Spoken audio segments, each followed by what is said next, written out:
From Little House on the Prairie and from By the Shores of Silver Lake by Laura Ingalls Wilder.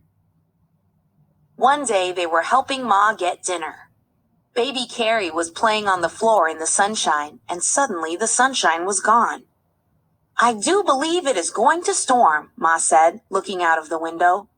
Laura looked too, and great black clouds were billowing up in the south across the sun.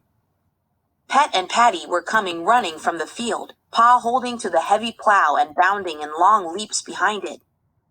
"Prairie fire!" he shouted. "Get the tub full of water! Put sacks in it! Hurry!" Ma ran to the well. Laura ran to tug the tub to it. Pa tied Pet to the house. He brought the cow and calf from the picket line and shut them in the stable. He caught Bunny and tied her fast to the north corner of the house. Ma was pulling up buckets of water as fast as she could. Laura ran to get the sacks that Pa had flung out of the stable. Pa was plowing, shouting at Pet and Patty to make them hurry. The sky was black now. The air was as dark as if the sun had set.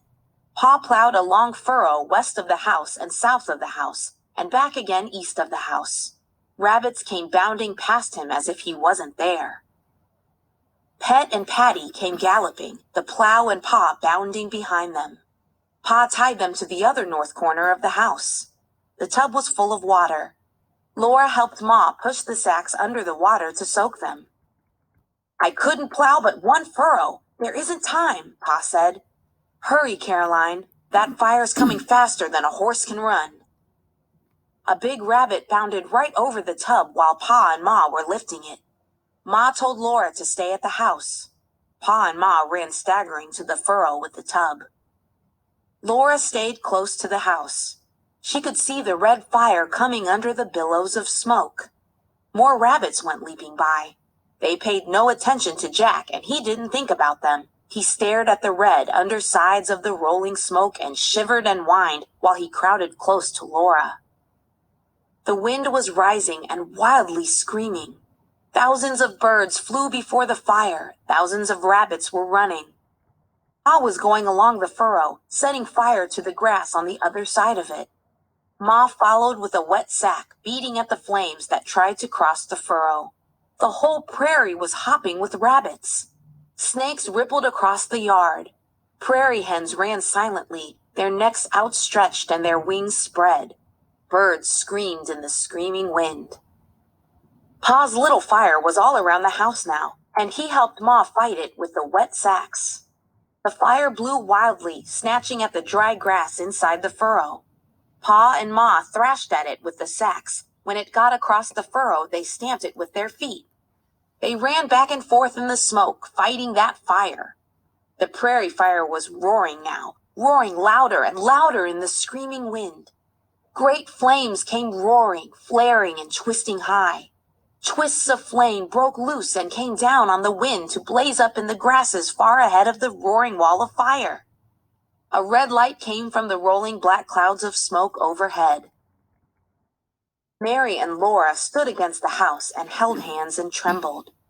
Baby Carrie was in the house. Laura wanted to do something, but inside her head was a roaring and whirling like the fire. Her middle shook and tears poured out of her stinging eyes. Her eyes and her nose and her throat stung with smoke. Jack howled. Bunny and Pet and Patty were jerking at the ropes and squealing horribly. The orange, yellow, terrible flames were coming faster than horses can run, and their quivering light danced over everything. Pa's little fire had made a burned black strip. The little fire went backing slowly away against the wind. It went slowly crawling to meet the racing, furious big fire. And suddenly the big fire swallowed the little one. The wind rose to a high, crackling, rushing shriek. Flames climbed into the crackling air. Fire was all around the house. Then it was over. The fire went roaring past and away. Pa and Ma were beating out little fires here and there in the yard. When they were all out, Ma came to the house to wash her hands and face.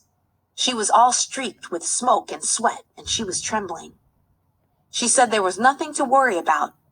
"That backfire saved us," she said, "and all's well that ends well."